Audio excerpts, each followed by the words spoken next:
Hablando de la iglesia, esto es algo que le ha venido sucediendo. Estamos viviendo tiempos difíciles y complicados, en los cuales la iglesia se ha ido adaptando a lo que la sociedad va dictando. La iglesia ha ido abrazando ideologías, pecados que antes le hacían marcar una diferencia con la sociedad. Y por eso es que es importante para nosotros entender algo, y es que la disciplina en la iglesia es algo bíblico, es algo necesario y es una muestra de la gracia de Dios. El título del mensaje es La disciplina en la iglesia. Más de uno de nosotros conocemos de ejemplos o casos lamentables y tristes en los cuales el pecado ha venido a traer división a una iglesia, ha venido a traer destrucción a la iglesia, separación, y muchas veces ha terminado con la iglesia misma. Pablo en este capítulo 5 va a mostrarnos por qué es necesaria la disciplina en la iglesia, cómo debe de hacerse y cuál es la razón para ejercer dicha disciplina. Como seres humanos no es algo que nos agrade, y es algo interesante porque cuando se trata de nuestros hijos y queremos disciplinarles, sabemos que es por su bien. Pero cuando alguien trata de disciplinarnos a nosotros, no todo el tiempo lo tomamos a bien, por no decir que la mayoría de ocasiones se toma a mal. Capítulo 5, versículo 1, ahora sí vamos a estar leyendo lo que dice Corintios. Dice, en efecto, se oye entre ustedes que hay inmoralidad, y una inmoralidad tal como no existe ni siquiera entre los gentiles, al extremo de que alguien tiene la mujer de su padre.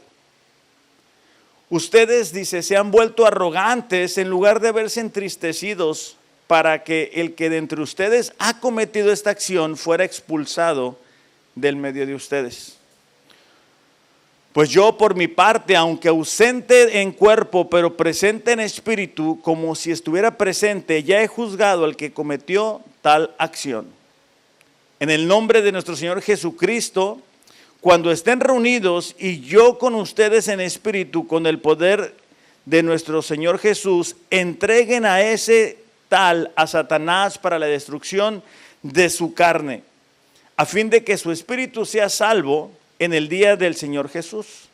La jactancia de ustedes no es buena. ¿No saben que un poco de levadura fermenta toda la masa?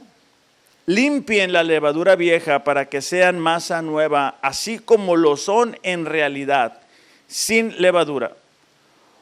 Porque aún Cristo, nuestra Pascua, ha sido sacrificado. Por tanto, celebremos la fiesta no con levadura vieja, ni con la levadura de malicia y maldad, sino con panes sin levadura de sinceridad y de verdad. En mi carta, dice, les escribí que no anduvieran en compañía de personas inmorales, pero no me refería a la gente inmoral de este mundo, o a los codiciosos, o estafadores, idólatras, porque entonces tendrían que salirse del mundo. Sino que en efecto les escribí que no anduvieran en compañía de ninguno que llamándose hermano es una persona inmoral, avaro, idólatra, difamador, borracho o estafador. Con esa persona ni siquiera coman.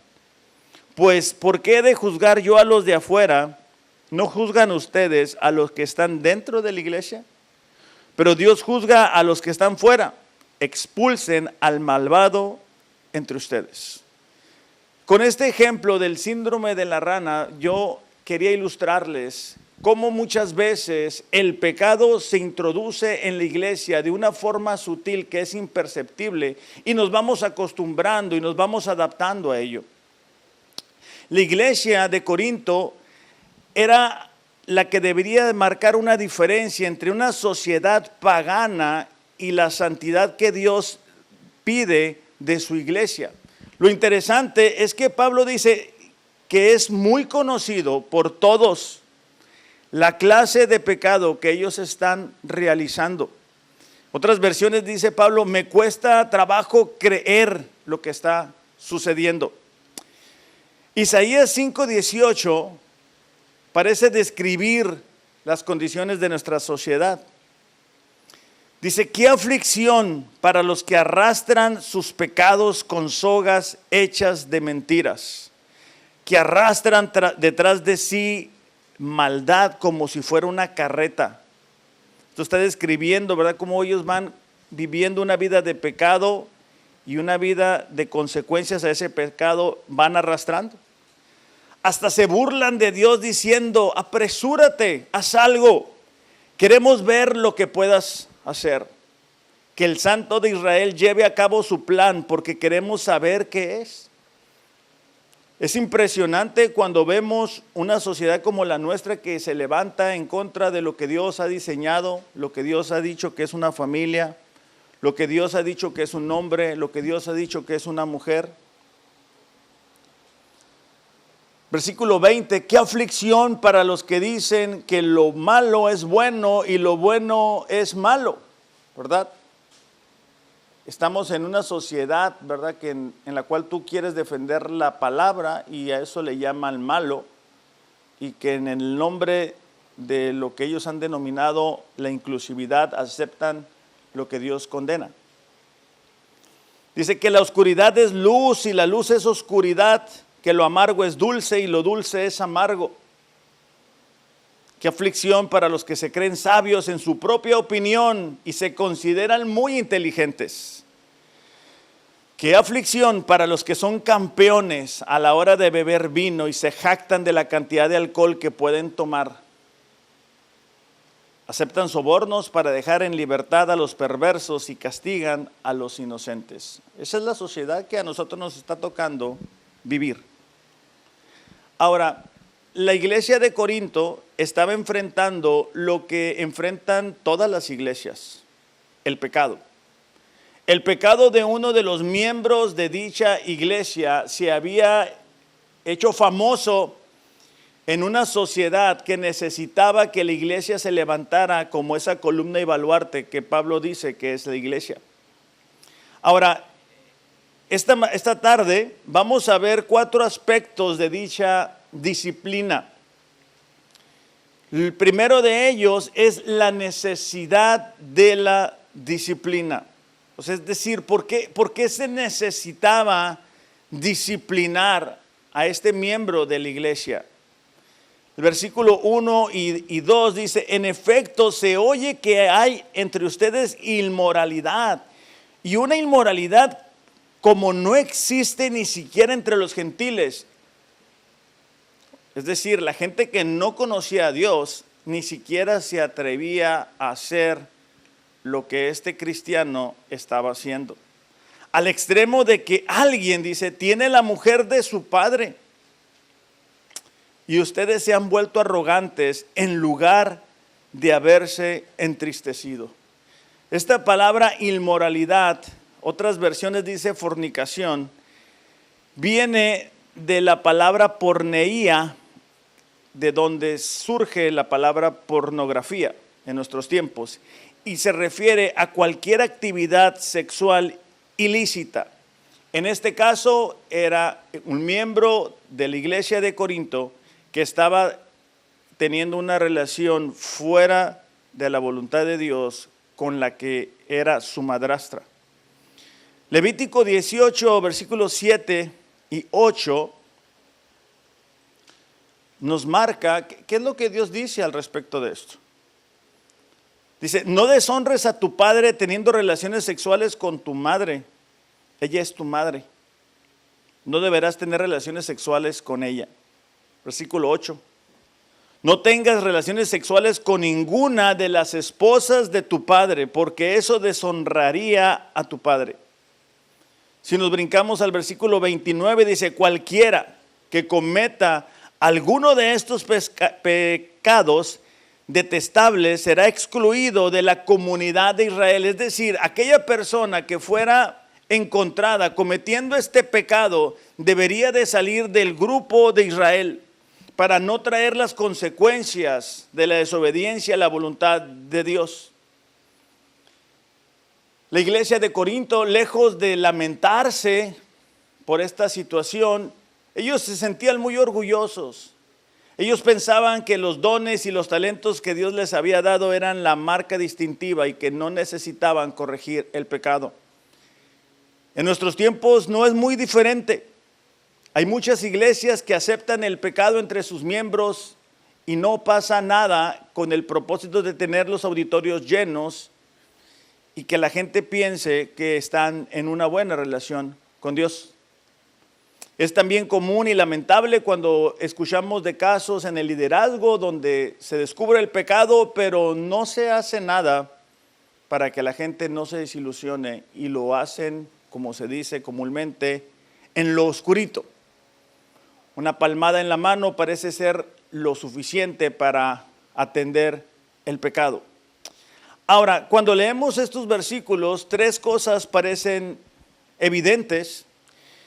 Y es que parece, el verbo que dice, tiene a la mujer de su padre, indica que esa actividad pecaminosa la llevaba practicando por algún tiempo y que todavía continuaba. Es decir, no fue algo que sucedió una vez o duró poco tiempo, sino que era de continuo y muy conocido. Parece indicar que estaban viviendo juntos como esposos cuando no lo eran.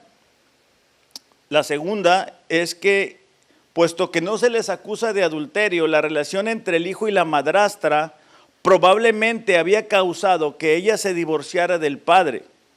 Es decir, el padre había tenido a la esposa, esta fallece y él ahora toma una segunda esposa, por eso es que se le determina madrastra.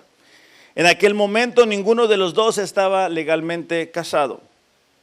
La tercera, debido a que Pablo no pide que se discipline a la mujer, esto parece indicar que ella no era cristiana. Entonces, esta iglesia está enfrentando el descrédito ante la ciudad de Corinto.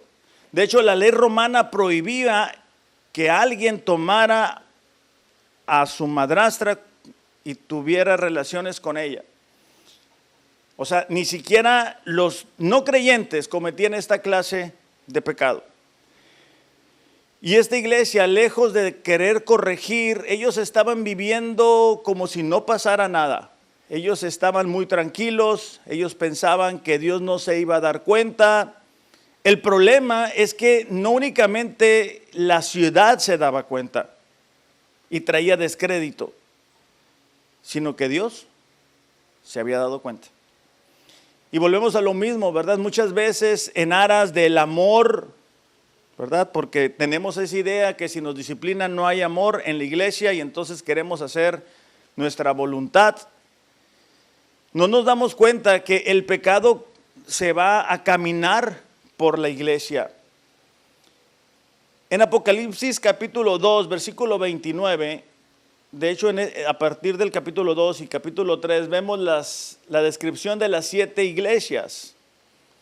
Pero en el versículo 29, desde el versículo 19 al 23, dice, yo sé lo que haces. He visto tu amor, tu fe, tu servicio, tu paciencia con perseverancia y veo tu constante mejoría en todas las cosas. Pero tengo una queja en tu contra. Permites que esa mujer, esa Jezabel, que se llama a sí mismo profetiza, lleve a mis siervos por el mal camino. Ella les enseña a cometer pecado sexual y a comer alimentos ofrecidos a ídolos. Le di tiempo para que se arrepintiera, pero ella no quiere abandonar su inmoralidad. Por lo tanto, dice, la arrojaré en una cama de sufrimiento y a los que cometen adulterio con ella sufrirán terriblemente. A menos de que se arrepientan y abandonen las maldades de ella. Heriré de muerte a sus hijos. Entonces todas las iglesias sabrán que yo soy el que examina los pensamientos y las intenciones de cada persona, y le daré a cada uno de ustedes lo que merezca.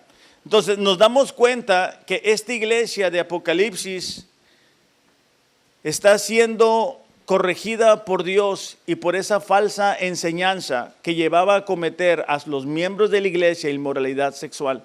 Y eso es más común de lo que nosotros podamos imaginar. Nosotros como iglesia necesitamos tener en cuenta de la necesidad de la disciplina constante cuando hay pecado en uno de los miembros. De hecho, Efesios capítulo 5, versículo 3 dice que no haya ninguna inmoralidad sexual, impureza ni avaricia entre ustedes. Tales pecados no tienen lugar en el pueblo de Dios. No participen en las obras inútiles, dice el versículo 11, de la maldad y de la oscuridad. Al contrario, sáquenlas a la luz. Entonces, nos damos cuenta de la necesidad de la disciplina en esta iglesia porque el pecado existía. El pecado traía descrédito a la iglesia de Corinto. El pecado hacía borroso para la gente de ese tiempo el identificar que aquellos creyentes iban en una dirección diferente.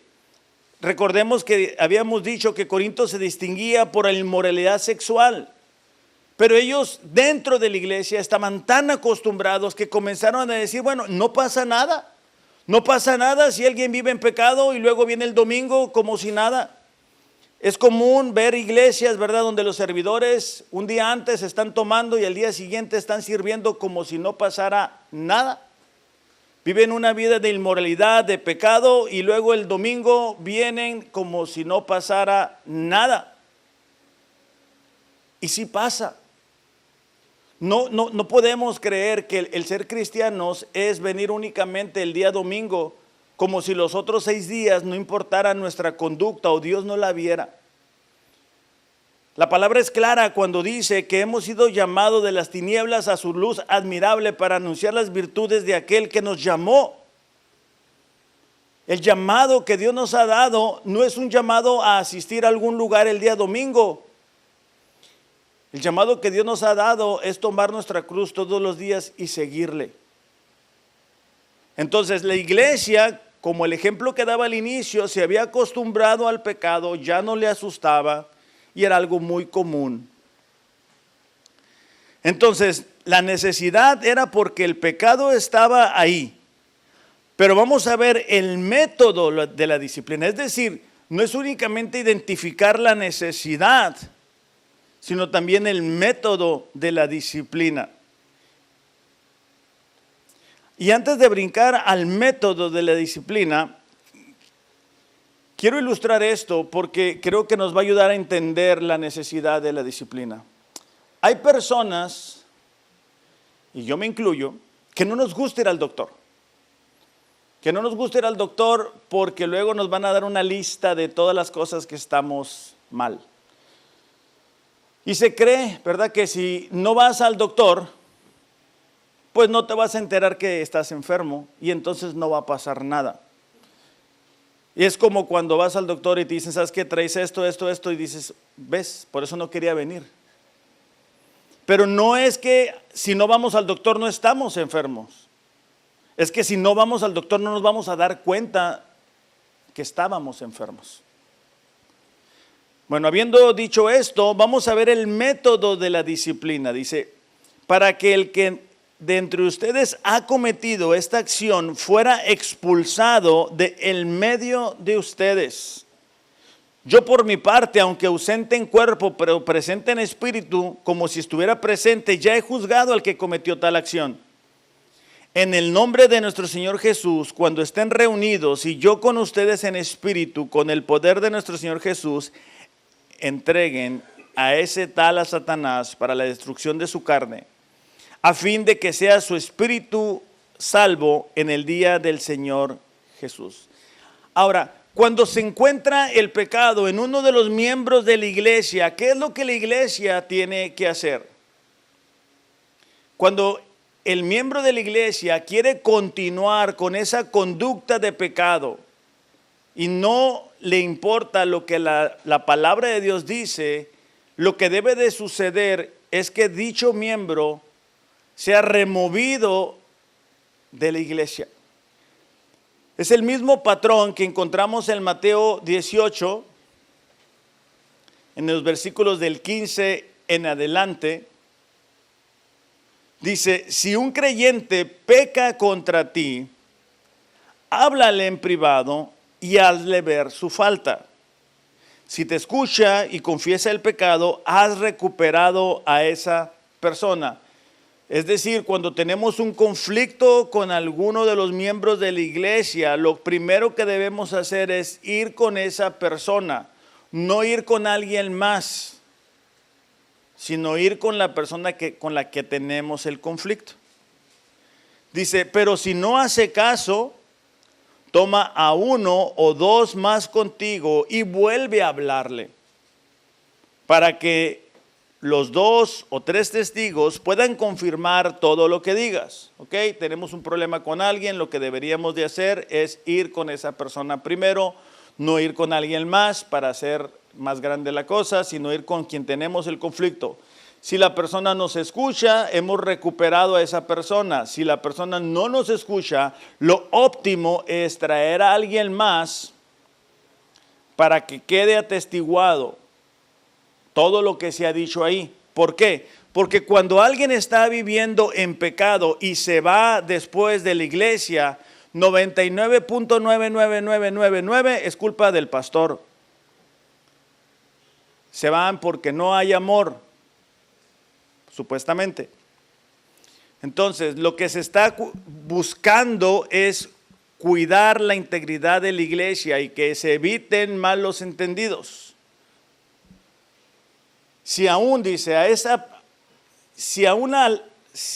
así la persona se niega a escuchar, es decir, ya se intentó de manera personal, ya se trajeron 2 testigos y aún así se niega a escuchar, lleva el caso ante la iglesia. Luego, si la persona no acepta la decisión de la iglesia, trata a esa persona como a un pagano o a un corrupto cobrador de impuestos. Volvemos a lo mismo. En nuestros tiempos escuchamos frases como, bueno, si hay disciplina no hay amor. Pero la Biblia dice en Hebreos 12:6, porque el Señor al que ama disciplina y azota a todo el que recibe por hijo. Los versículos 18 en adelante son los versículos, o dentro de los versículos que más mal se utilizan,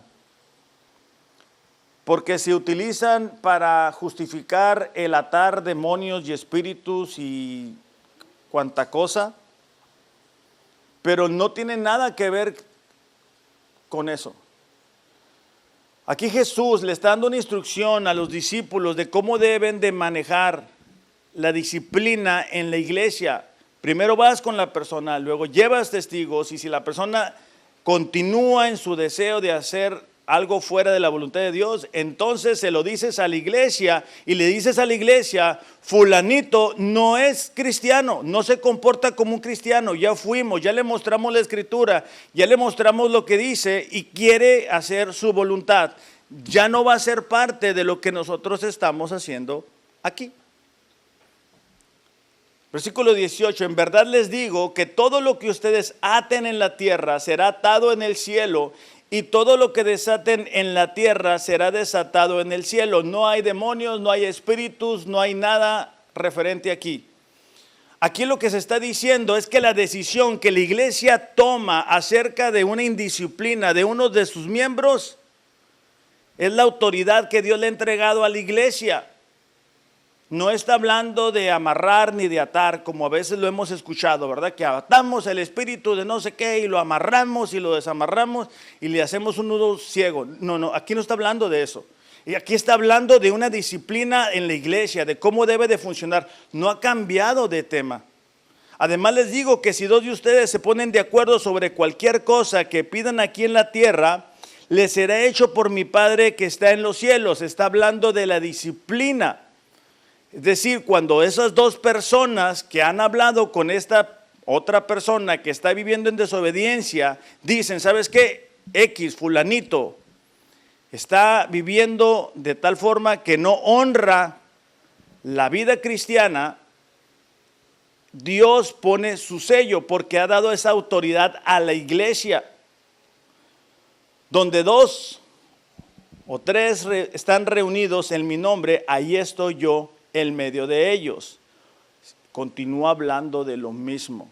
Cuando la iglesia local aplica la disciplina, no la aplica simplemente porque sí, sino la aplica con el endoso y la aprobación de Dios. Dice que el tal va a ser entregado a Satanás para la destrucción de su carne. Esta palabra entregado es un término fuerte que indica el acto judicial de sentenciar o entregar a alguien para castigo. Pablo también lo hizo con esas personas de liderazgo que estaban compartiendo un falso evangelio. En 1 Timoteo 1:20 dice, y los entregó a Satanás para que aprendan a no blasfemar. ¿Qué es lo que Pablo le estaba diciendo a la iglesia de Corinto? Pablo les dice, existe la necesidad de que ustedes ejerciten la disciplina, porque hay un pecado que ni siquiera los no creyentes están cometiendo. Y les voy a explicar cuál es el método de la disciplina. Y el método es, a esa persona ustedes tienen que sacarlo de la comunidad, de la membresía de la iglesia, para la destrucción de su carne. Esta palabra destrucción se refiere a una situación de juicio divino que puede llevar a la persona a experimentar dolor y sufrimiento como consecuencia de un pecado no reconocido o del cual no se ha arrepentido.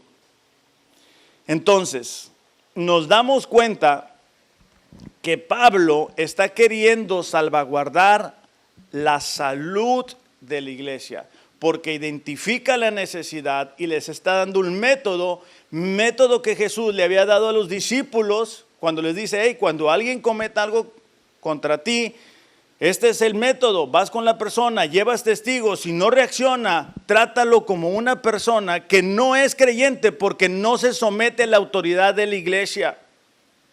Entonces es frecuente que cuando nosotros queremos traer disciplina sobre la vida de alguien, esa persona dice, aquí no hay amor. No importa que estén viviendo de desobediencia, simplemente quieren hacer su voluntad y lo que termina sucediendo es que se van a otra iglesia. Y allá, en la otra iglesia, pues cuentan su verdad. Venimos de una iglesia, nos lastimaron, no hay amor. De hecho, en Hechos capítulo 5 está la historia de un matrimonio que ellos venden un terreno y van con los apóstoles y dicen, mira, lo vendimos en tanto, ¿verdad? Ellos habían agarrado una parte para ellos y habían dado una parte para la iglesia.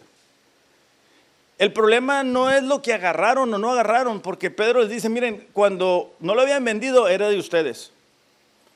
Y cuando lo vendieron y les pagaron, pues también sigue siendo de ustedes. El problema es la mentira que le quisieron dar a la iglesia. Y como consecuencia, el Señor se los lleva. Y los dos mueren en el momento. Hechos 5:11 dice, gran temor se apoderó de toda la iglesia y de todos los que oyeron lo que había sucedido. Imagínate el impacto para la gente, decir, fíjate que Manganito y Sutanito pues le echaron mentiras a los apóstoles y entonces como consecuencia el Señor se los llevó. Si eso pasara el día de hoy, ¿cómo estuviéramos las iglesias, verdad? Pero como no es así, tenemos que seguir esperando el día del juicio. Ok, entonces hemos visto la necesidad de la disciplina y hemos visto el método de la disciplina. Ahora vamos a ver la razón, es decir, ¿por qué se tiene que hacer la disciplina? Porque aquí es donde a veces se nos complica y decimos, pues no hay amor, porque si hubiera amor me dejaran hacer lo que yo quiero hacer. Dice, la jactancia de ustedes no es buena. Otras versiones dicen, la arrogancia de ustedes. ¿Cuál arrogancia? La arrogancia de decir, ay, tenemos pecado, pero no pasa nada. Es como en las iglesias de hoy, que está llenos de inconversos y nadie corrige a nadie. para que haya mucha gente y en las Facebook y en las redes sociales se vea mucha gente y haya luces y haya humo. Aunque los matrimonios y los miembros estén cayendo a pedazos, ellos quieren aparentar que son creyentes. Entonces Pablo dice, la jactancia de ustedes, corintios, de permitir el pecado en la iglesia, en la casa de Dios, no es buena, no agrada a Dios. No saben, dice, que un poco de levadura fermenta toda la masa. Bueno, aquí las personas que cocinan nos van a poder atestiguar que esto es real. Con un poquito se fermenta o se impregna toda, ¿verdad? ¿De qué está hablando Pablo? Pablo no está hablando de panes, ¿verdad? Como los que cocinan las mujeres, bueno, algunos hombres también.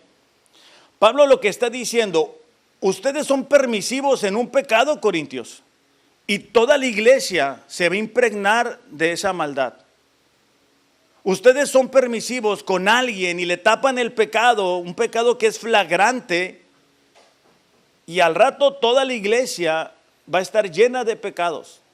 Y el que no está fallando en una área, está fallando en la otra área, y a uno no le dices nada porque quieres el diezmo, y al otro no le dices nada porque quieres que esté lleno, y al otro no le dices nada para que no se ofenda y no vaya a faltar. Y entonces Pablo está diciendo, tengan cuidado, porque si tú eres permisivo con el pecado, dentro de los miembros de tu iglesia, la iglesia completa se te va a llenar de pecado. Porque un pecado no es solitario.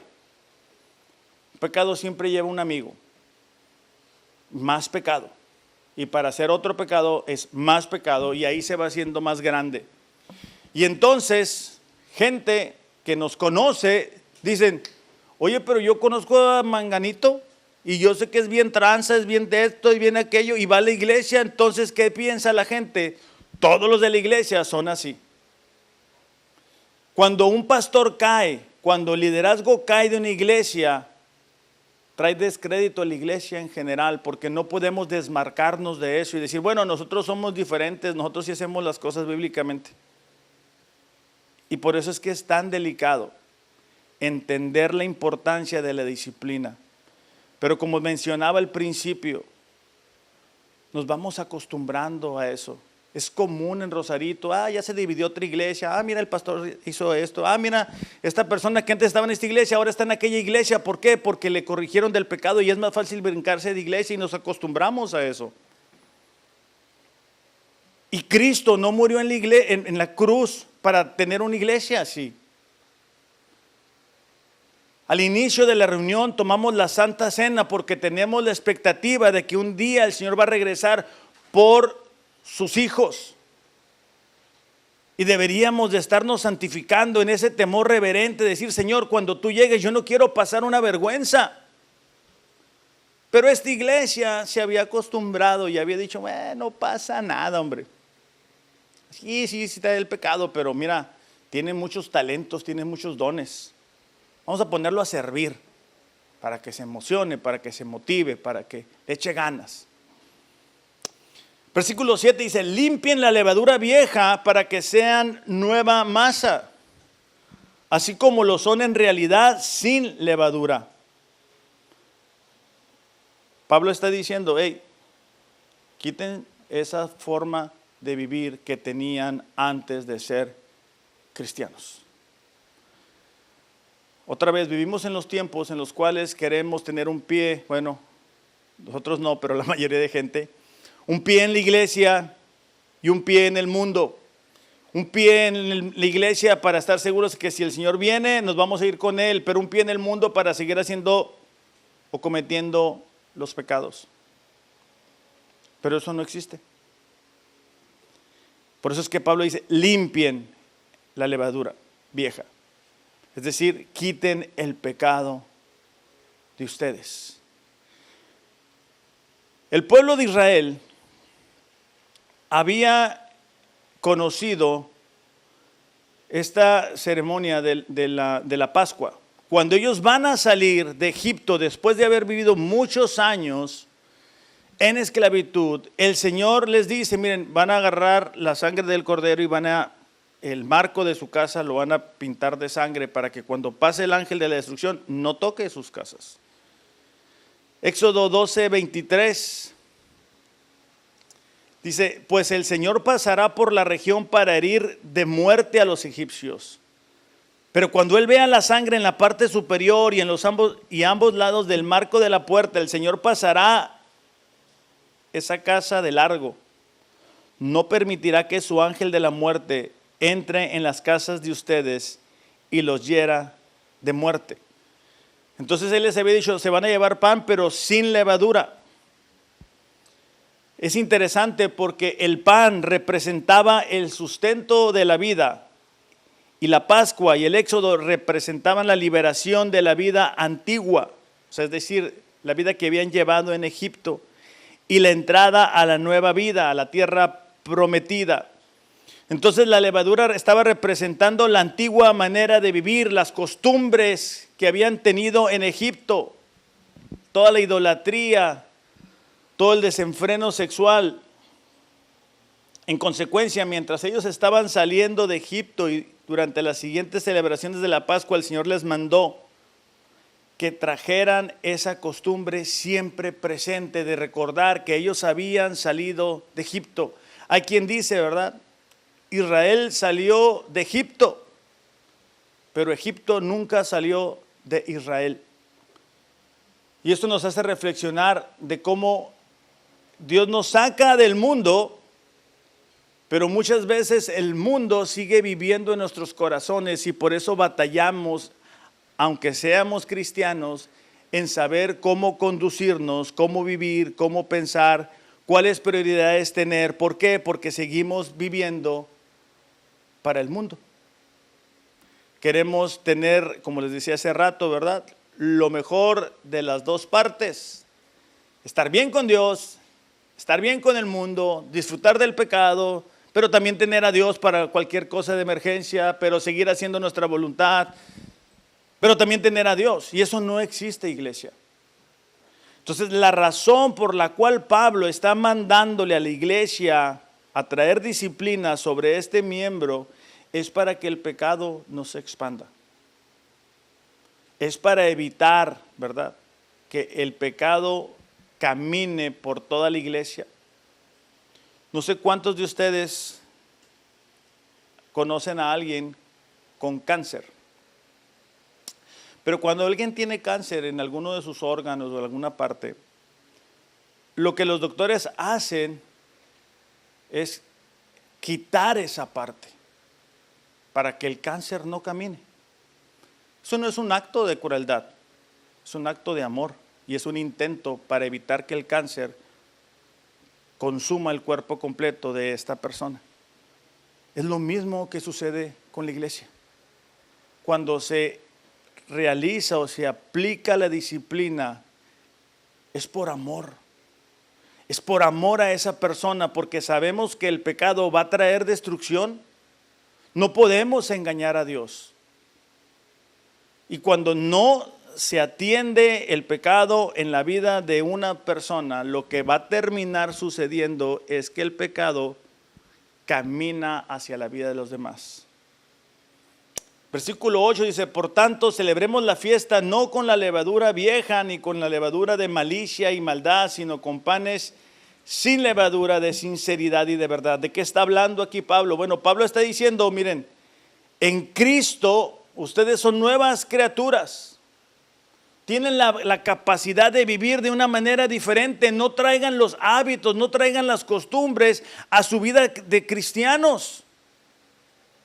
Ya se acerca Halloween y empezamos con la presión de, ay, pastor, es que mis hijos, es que cómo les digo que no existe, ¿verdad?, Santo Claus, y empezamos con estas épocas que se acercan. ¿De dónde aprendieron eso? Antes de ser cristianos. ¿Por qué queremos seguirlo trayendo a la vida de cristianos? En donde aprendimos a ser vengativos, a ser rencorosos, a no perdonar, a echar mentiras, a cometer tranzas, antes de ser cristianos. Y es lamentable cuando cristianos se traen esos hábitos y esas costumbres y quieren llevar eso a su relación con Dios.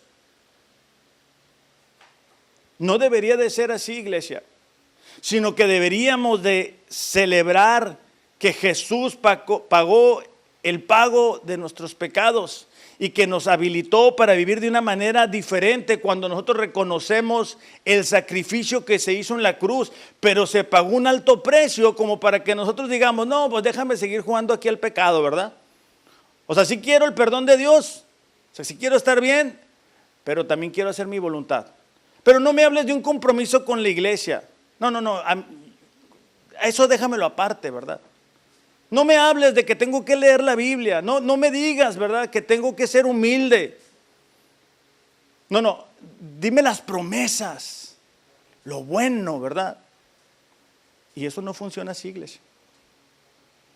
Entonces, la razón por la cual Pablo dice, hey, tienen que hacer disciplina, es porque eso, si no se atiende a tiempo, después trae destrucción. Y como decía al inicio, más de uno de nosotros hemos visto la destrucción del pecado en la iglesia cuando no se atiende a tiempo y se deja caminar y avanzar y termina consumiendo a todos los miembros de la iglesia. Y después, ¿qué decimos? Uy, se dividió la iglesia, ¿va? Pues sí. Romanos 6:19 dice, en el pasado se dejaron esclavizar por la impureza y el desenfreno, lo cual los hundió aún más en el pecado. Ahora deben entregarse como esclavos a la vida recta para llegar a ser santos. Tito 2:11 dice, la gracia de Dios ya ha sido revelada, la cual trae salvación a todas las personas. Y se nos instruye a que nos apartemos de la vida mundana y de los placeres pecaminosos. En este mundo maligno debemos de vivir con sabiduría, justicia y devoción a Dios. Mientras anhelamos con esperanza ese día maravilloso a que se revele la gloria de nuestro gran Dios y Salvador Jesucristo. Él dio su vida para liberarnos de toda clase de pecado, limpiarnos y hacernos su pueblo totalmente comprometidos a hacer buenas acciones. Déjame te pregunto algo. No contestes en voz alta porque no es la intención. Pero ¿cómo nos sentimos cuando nos disciplinan? ¿Cómo nos sentimos cuando nos corrigen? Cuando nos muestran algo que estamos haciendo de manera incorrecta.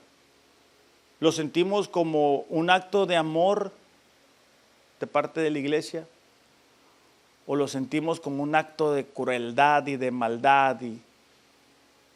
Porque eso revela la condición de nuestro corazón, la reacción que tenemos ante la disciplina. Y tenemos que tener cuidado en nuestro corazón, porque el enemigo es capaz de endurecer a tal grado nuestro corazón que cuando se intenta corregir una conducta, un hábito, una costumbre, el corazón está tan duro que no recibimos esa disciplina de la mejor forma. Y estamos queriendo salvar a la persona. Pablo dice, hey, entreguen a esa persona a Satanás. ¿Y sabe lo que eso significa? Es que dicho miembro de la iglesia debería de salir de la iglesia, ellos deberían de sacarlo. Y la consecuencia es que iba a perder el compañerismo con la iglesia, iba a perder el respaldo de la iglesia.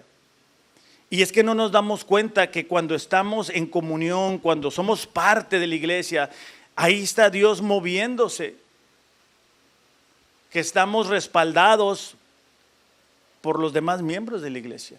Y lo que Pablo está buscando es que esa persona, al sentirse solo, se dé cuenta y puede reflexionar y decir, oye, me equivoqué. Mira todo lo que perdí el compañerismo, perdí mi familia. Algunos de nosotros cuando empieza la reunión y estamos orando, lloramos porque decimos, ustedes son mi familia. Con ustedes puedo platicar de las cosas que con mi familia de sangre no puedo platicar porque vamos para donde mismo. Y esta persona de repente se iba a encontrar solo. Y se iba a dar cuenta que sus acciones lo habían sacado de la comunión con los demás miembros de la iglesia. Número 4, ¿cuál es el ámbito de la disciplina? Es decir, la iglesia, ¿sobre quién puede ejercer disciplina? Dice, en mi carta les escribí que no anduvieran en compañía de personas inmorales, pero yo no me refería, dice Pablo, a la gente inmoral de este mundo o a los codiciosos y estafadores, idólatras, porque entonces tendrían que salirse del mundo. Es decir, Pablo les había escrito antes y les había dicho, oye, no se junten con estas personas. Pero los corintios pensaban que se refería a la gente de fuera de la iglesia. Entonces Pablo dice, no, si yo les dijera que no se junten con los que son así del mundo, pues tuvieran que salirse del mundo. Dice, en efecto les escribí que no anduvieran en compañía que ninguno, que llamándose hermano, es decir, alguna persona que dice, mira, yo soy cristiano, y luego empieza a enumerar, es inmoral, avaro, idólatra, difamador, borracho o estafador. Con esa persona, dice, ni siquiera coman. Pues ¿por qué de juzgar a los de afuera? ¿No juzgan ustedes a los que están dentro de la iglesia? Dios juzga a los que están afuera. Expulsen al malvado de entre ustedes. Y esta palabra no se junten tiene la implicación de mezclarse con alguien de forma íntima, estrecha. Entonces Pablo lo que les está diciendo es, miren, la disciplina se ejerce sobre los miembros de la iglesia. Y yo les dije que no se juntaran con personas que dicen que son cristianos, pero se comportan como si no lo fueran. Porque existe el peligro de corromperse con los pecados de dicha persona. Y es común y es lamentable escuchar de personas que dicen ser cristianos, pero tienen un testimonio por los suelos. Entonces Pablo dice, hey, con ellos no se junten, no tengan una relación muy cercana. De hecho dice la frase llamándose hermanos, y esta frase implica llevar el nombre únicamente. Es decir, dicen que son algo, pero realmente no lo son. Ahora déjenme te leo unos pasajes y quiero que reflexionemos juntos. Dice Proverbios 27:6, las heridas de un amigo sincero son mejores que muchos besos de un enemigo. Es decir, Proverbios dice, cuando tú amas, tú lo demuestras muchas veces a través de la corrección. Imagínate que estás viendo a un amigo, a un ser querido, a tu esposo, a tu esposa, desangrarse. Y tú dices, no te pasó nada, hombre, con una curita se te para. Déjame te pregunto eso. ¿Eso es amor? O sea, si tú ves que alguien se está desangrando, tú le dirías, mira, ponte una curita y hazle así, ¿te ves bien? Nunca te habías visto mejor. ¿Eso es amor? O sea, decir, oye, tu matrimonio se está cayendo a pedazos, pero está bien, Dios te ama, aleluya, amén. ¿Eso es amor? ¿Eso es lo que tú consideras amor? Porque muchas veces queremos que nos aplaudan, que nos digan que lo estamos haciendo bien, y lo que necesitamos es que nos digan, ¿sabes qué? Lo estás haciendo mal. Necesitas arrepentirte. Claro, muchas veces eso no se recibe bien, porque pensamos, no me quiere, mira, me quiere controlar, no me deja hacer mi voluntad. ¿Por qué? Porque el pecado tiene la capacidad de endurecer nuestro corazón al punto que cuando alguien te busca corregir en el amor de Cristo y decir, hey, ten cuidado con esto, busca tener las prioridades correctas, lo tomamos a mal. Y es por tu bien, es por el bien de tu familia. Es porque queremos ver que el plan y el propósito que Dios tiene para tu vida se cumpla.